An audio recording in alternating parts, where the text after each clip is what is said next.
The Six-Day War was one of the fastest and most dramatic wars in modern history. In just 6 days, from June 5th to June 10th, 1967, Israel fought against a coalition led by Egypt with support from Syria and Jordan, and the conflict completely reshaped the Middle East. Tensions had been building for years before the war began.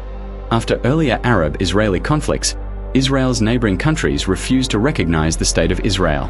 Borders remained tense and frequent skirmishes occurred, particularly between Israeli forces and Syrian troops along the frontier. Syria often shelled Israeli villages from the high ground of the Golan Heights, and Israel regularly retaliated, which steadily increased hostility between the two sides. The situation escalated dramatically in May 1967 when Egyptian President Gamal Abdel Nasser began making major military moves. Egypt moved about 100,000 troops and hundreds of tanks into the Sinai Peninsula near Israel's border. Nasser also demanded that United Nations peacekeeping forces withdraw from the area, removing a buffer between the armies.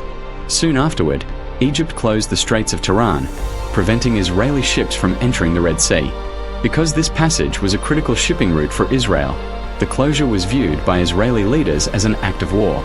At the same time, Arab cooperation against Israel intensified. Egypt formed a military alliance with Jordan, Syria prepared its forces for conflict, and Arab leaders publicly spoke about destroying Israel. Israeli leaders believed a coordinated invasion by several Arab armies was imminent, so they decided to launch a preemptive strike before the attack could begin.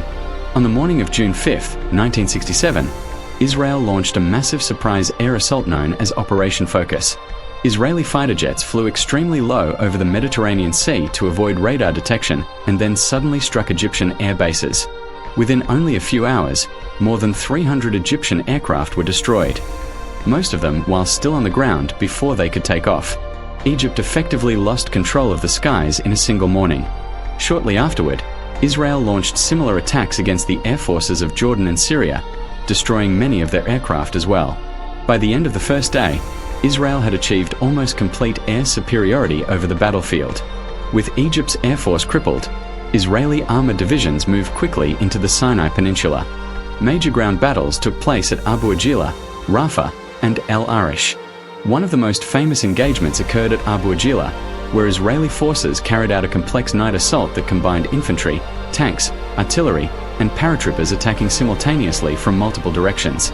After heavy fighting, Egyptian defensive lines collapsed. Israeli forces then advanced rapidly across the desert, and within just a few days Egyptian troops were pushed all the way back to the Suez Canal. While the fighting was intensifying in Sinai, another front opened when Jordan entered the war on Egypt's side. Jordanian artillery began shelling West Jerusalem and even areas near Tel Aviv. Israel responded by launching attacks against Jordanian positions across the West Bank.